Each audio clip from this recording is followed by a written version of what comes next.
So hi everybody, so welcome to our distance learning lesson today. So let me introduce myself to the public who are listening me, and I'm the lecturer of the Termiz State University, Faculty of Foreign Languages and the English Literature and Language and Literature Department. So today's our lesson is a practical lesson for the fourth year students, and while giving this lesson I'm going to familiarize you with some examples or maybe words, vocabulary units, items which is very useful for your everyday use, or maybe while communicating with students or maybe with someone who can speak English language fluently, and to understand their opinions also, and to be in contact with them. Very useful expression. So let's start our lesson. So today's our theme is town and country. So at first this topic may seem pretty very easiest one, but if we get into this topic deeper, so you can understand that there are lots of words maybe which is unfamiliar for you, and you have to learn them thoroughly in order to get into contact or maybe to express your ideas fluently. So let's start now. So the aim of our lesson is to enlarge students' vocabulary on the given topic and to improve their reading and writing or maybe speaking skills. So the students must write down all new words, read the text and do the exercises and work individually. And so, as I mentioned before, we are dealing today with a topic or maybe theme, town and country. So here we've got lots of words in the theme town and country, and the most important thing in order to acquire new words in a short period of time.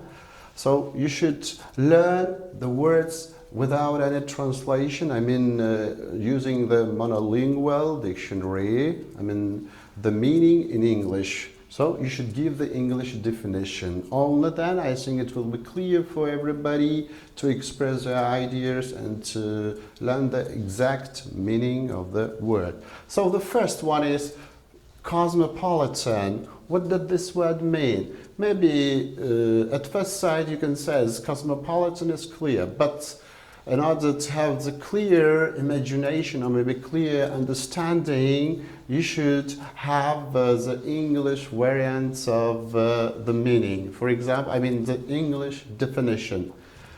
What does it mean? So having people from many different parts of the world. So cosmopolitan means these words.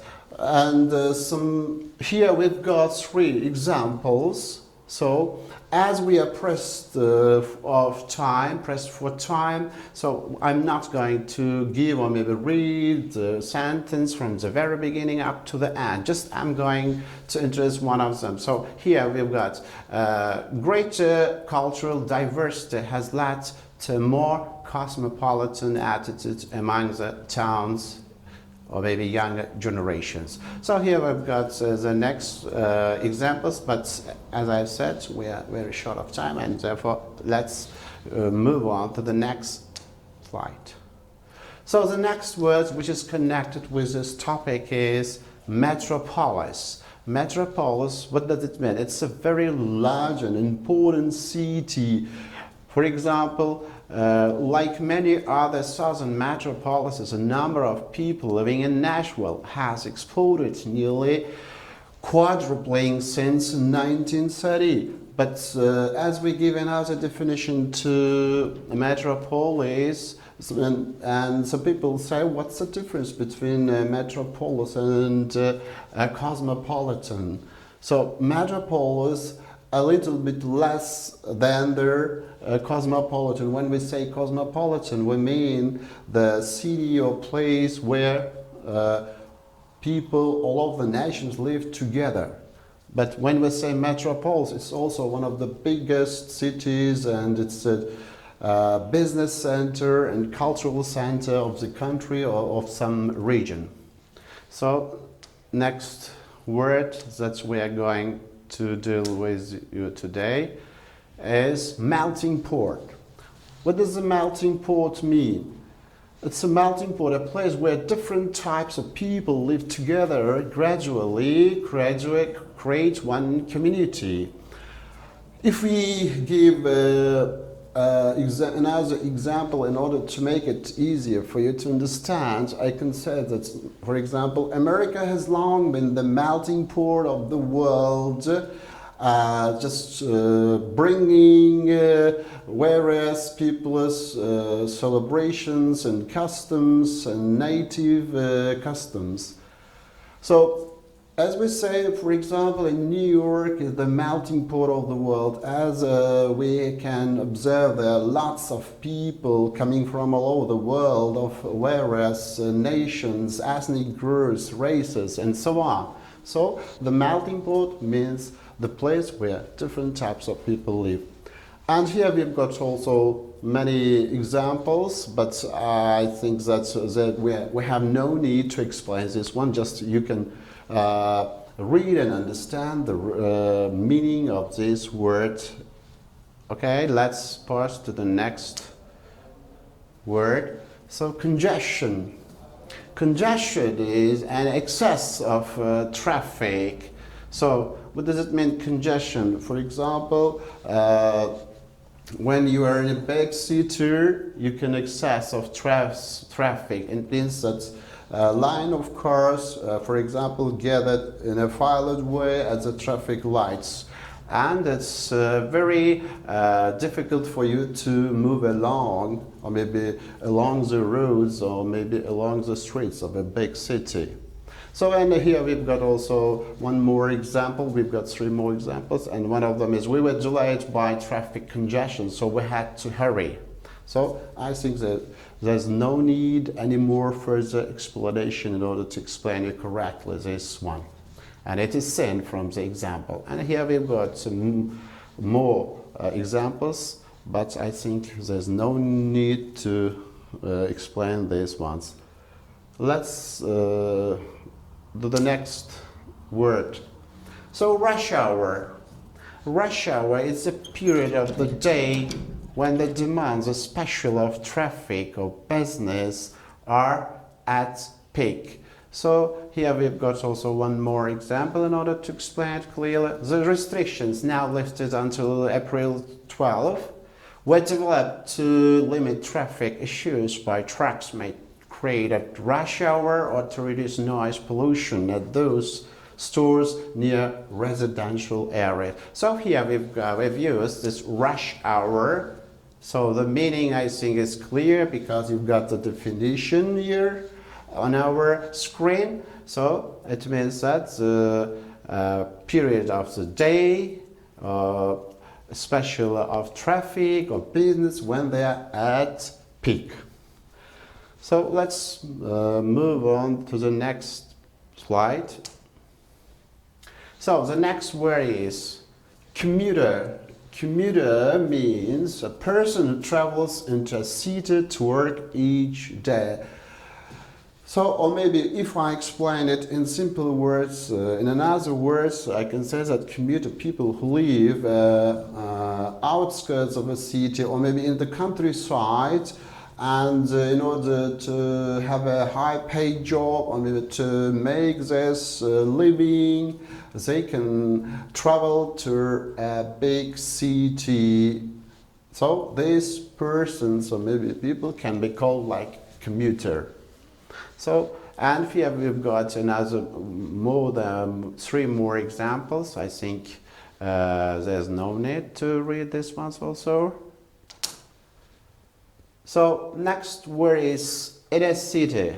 In a city, what's the meaning? We know that the meaning of the inner separately and the city, but together these words can mean the part near the center of a large city which often has social problems. For example, in simple words, I can explain that the nearest place to the center of the town, it is also in the city center or maybe around the city center, but you can observe there the old or maybe old houses and no basic infrastructures or maybe conditions. Therefore, the crime level is very high in these places. I mean, in the inner cities.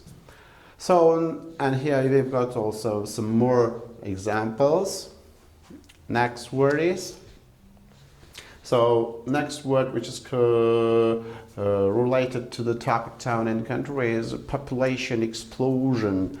And if you take these words separately, you can have the idea that population is clear. What does it mean?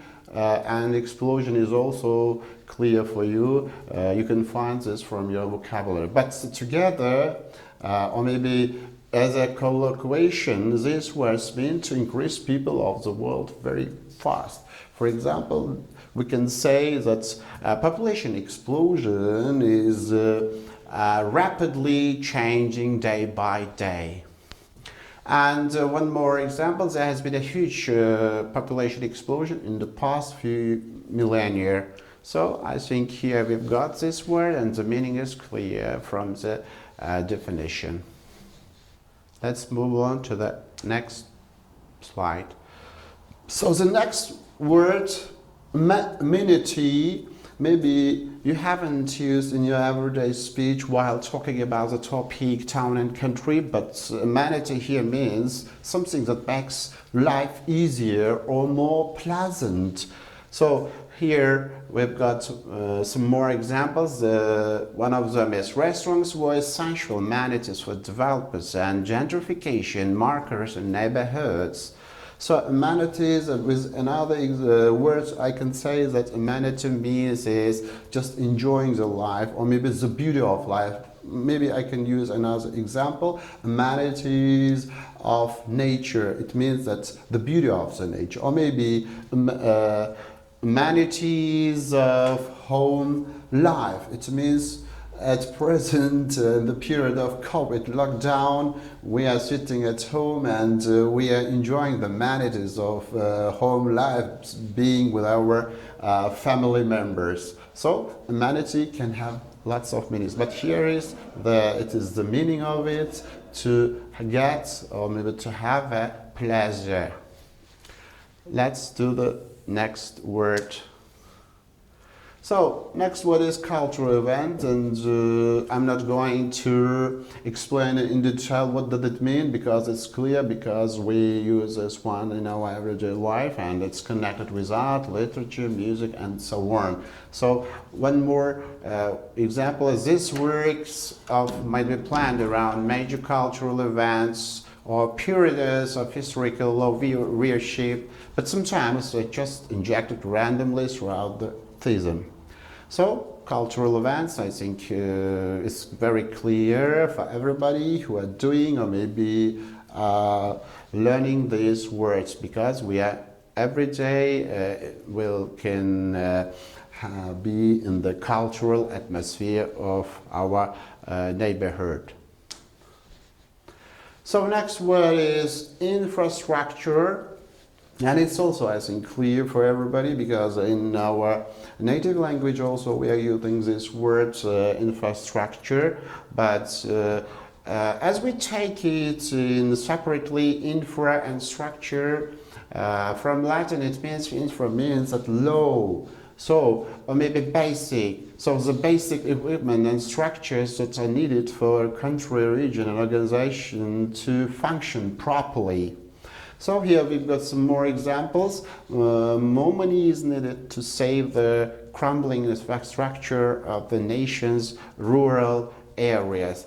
Yeah, of course. When the country is economically developed, or maybe when the country have a strong economy, they can create a good or maybe strong infrastructures in the places, I mean in the towns and regions where they live. So next word that we are going to deal with is anonymity. Anonymity is also familiar with for most of the audiences, I mean tele-audiences, because you can match these words in every context and maybe every day. So the meaning is quality or state of being unknown to most people. When I say anonymous letter, the letter that it is a sacred letter, or maybe the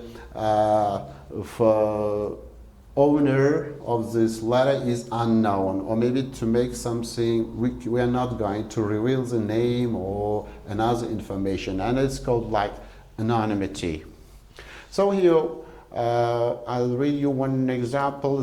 This official who spoke on the condition of anonymity because of the sensitivity of the subject said Israel wouldn't divert supplies earmarked for other countries. And here we also have some more examples, but I think there's no need. So let's deal with the next word. So we've got here urban lifestyle, the typical way of life which connected with a city or town. So when we say urban lifestyle, so the manners, the people who live in a big cities, they have their own way of life with comparison with the rural lifestyle. So there's many advantages and disadvantages. The way people who live in the urbanized regions. So example, I have finally got used to urban lifestyle. I think it's clear also from this example. What does this urban lifestyle mean? Let's to deal with the next word. So atmosphere. So atmosphere, the feeling or mood that you have in a particular place or situation. So atmosphere, this word also, I think all the words have lots of meanings, many meanings, but we are learning the words in its contextual meaning here. Atmosphere is mood. For example, you can have a good atmosphere in a place where you live or maybe where you work. It means that there is a good conditions for you because your mood is very high, or maybe you can say that you are in a high spirit. It means that so the effectiveness of your work is also very high, and it's a good thing. So here also we've got one example. There's a very relaxed atmosphere in our office. As I told, or maybe Thad mentioned above, so it's a good atmosphere, means good surroundings, or maybe it is very good for you to work with the people who are around you. So now let's work with the next word. Peak period, the highest level or greatest degree. So examples, we've got supplement supply, and therefore the discount will be less for other arrival nights and times and during peak periods. And when we say peak period, it means that it's a season for a ride. For example, as we are in a lockdown period, COVID lockdown period, the prices of the most things can reach the higher level, and then we can call that it's a peak period. Next word is urban sprawl. Urban sprawl, and urban and sprawl in isolation mean, I think you know the meanings of this, but together it's a large area covered with buildings that spreads from the city into the countryside in an ugly way. And this can be observed in many places that urban sprawl is occurring now at the moment. For example, in Uzbekistan, also in Tashkent, you can observe this urban sprawl. And when you see these places, maybe you can feel that you are not very satisfied. So, or maybe here, one more example. The butterflies among a sea of local species suffering from urban sprawl and wildfires that have altered the landscape in recent decades, officials say. So here also we have used urban sprawl, and the urban sprawl's effect to the insects living around.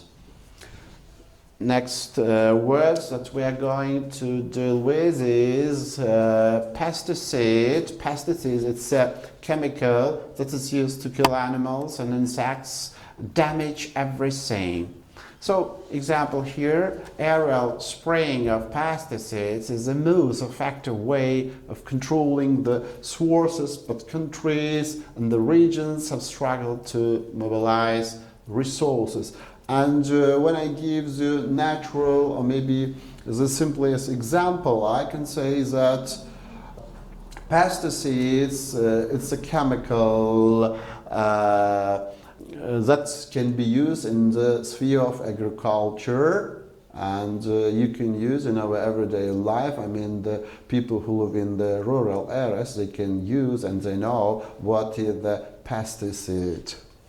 So let's deal with the next word, productive land. And I think that productive land is clear for everybody. Productive means effective or fertile, and land is a soil or maybe the place where you live. And when we say productive land, we mean the fertile place. And when we say fertile place, you can have a highest crop from this place, and everybody wants to have a fertile place.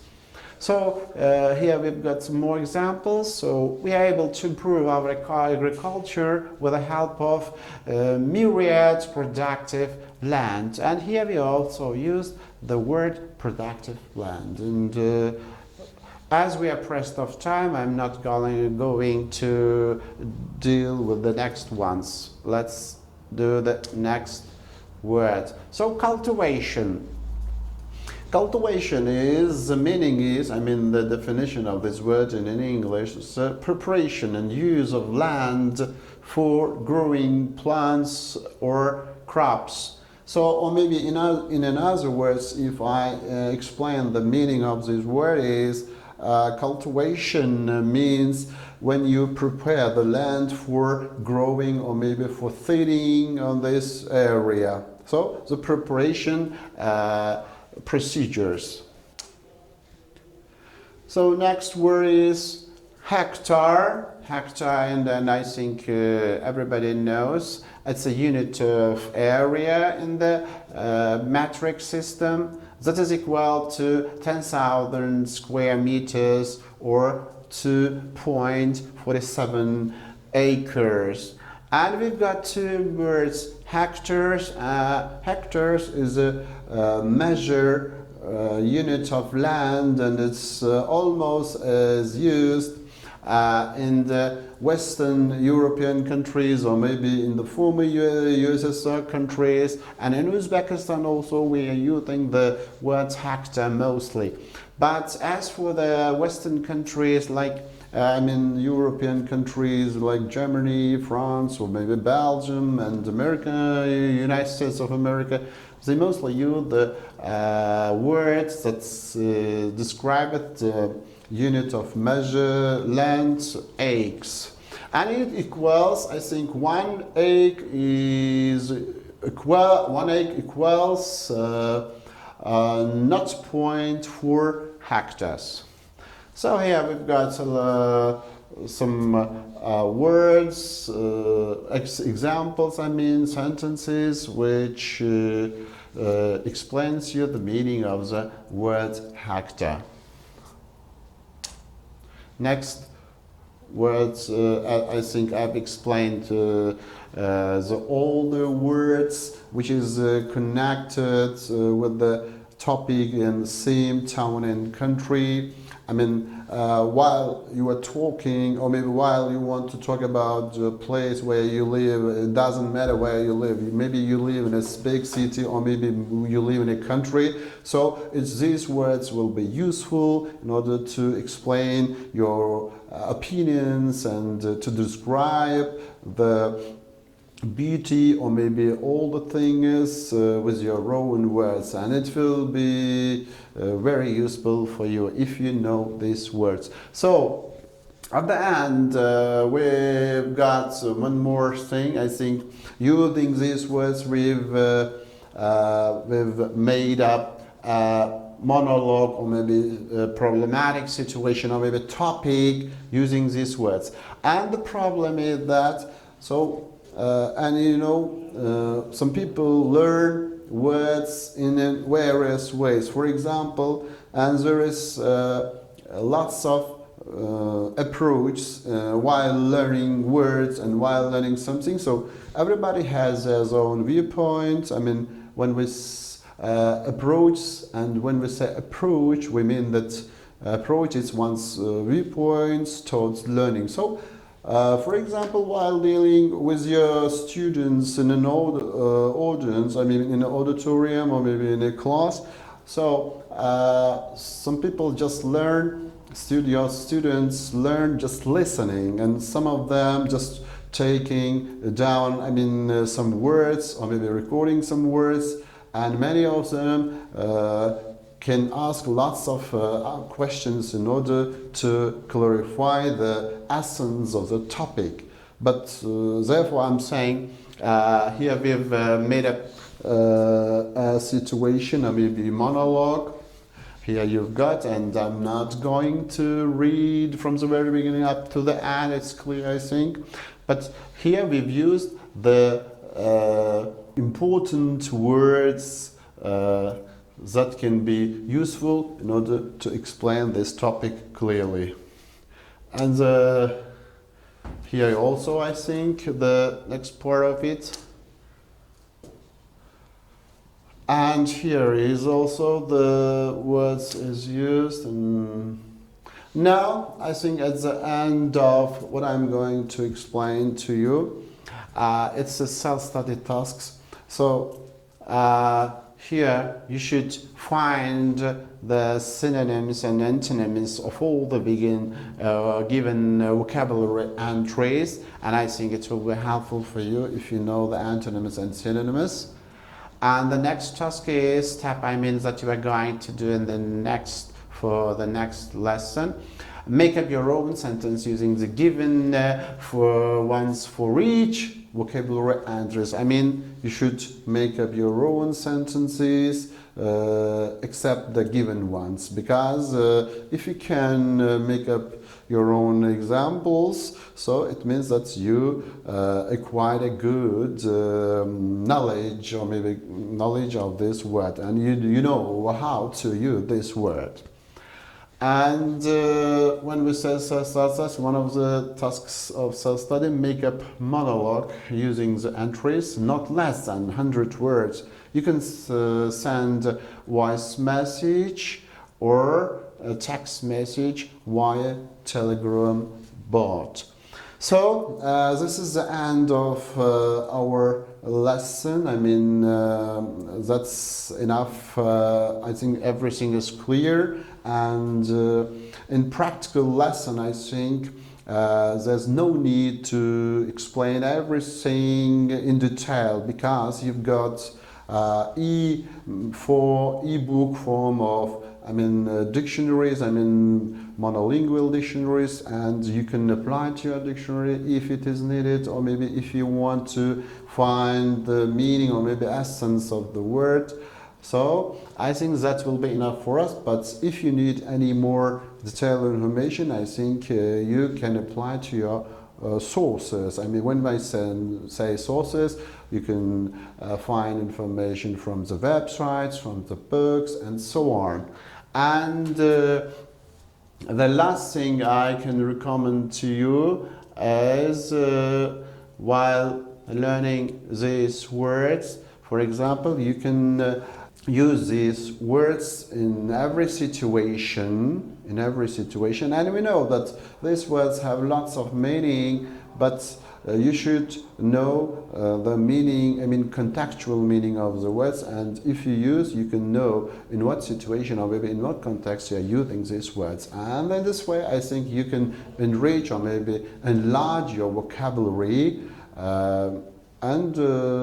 Besides that, when you're going to take your IELTS examination or maybe CFR levels, and these words also will be able in the bands of speaking, writing, listening and reading in order to reach the high level. So I think that's the end of our lesson. Thank you for watching me.